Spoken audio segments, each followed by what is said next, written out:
చూపించండి సార్. ఎన్టీఆర్ ట్రస్ట్లో, ఎన్టీఆర్ మెమోరియల్ ట్రస్ట్లో ట్రస్టీ. ఇప్పుడు పక్కన భువనేశ్వరి, ఇప్పుడు పక్కన భువనేశ్వరి, ఇప్పుడు పక్కన భువనేశ్వరి. జగన్మోహన్ రెడ్డి గారు, మీరు ఏకవచనంతో సంబోధిస్తున్న నారా భువనేశ్వరమ్మ మీ మాతృ సమానురాలండి. తన తండ్రి ఆశయాలను కొనసాగిస్తూ తన తండ్రి పేరు మీద ట్రస్ట్ను ఏర్పాటు చేసి ప్రతి సంవత్సరం వేలాది మంది పేద విద్యార్థులకు, అనాథ విద్యార్థులకు విద్యాదానం చేస్తున్నారు. బ్లడ్ బ్యాంకులను ఏర్పాటు చేసి ఎంతో మందికి ప్రాణదానం చేస్తున్నారు.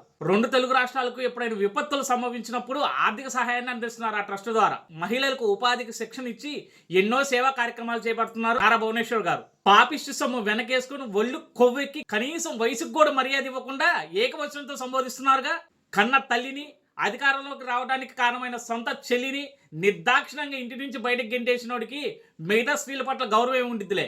మీలాంటి వాడిన ఏపీ ప్రజలు 5 సంవత్సరాలు ముఖ్యమంత్రిగా భరాయించింది.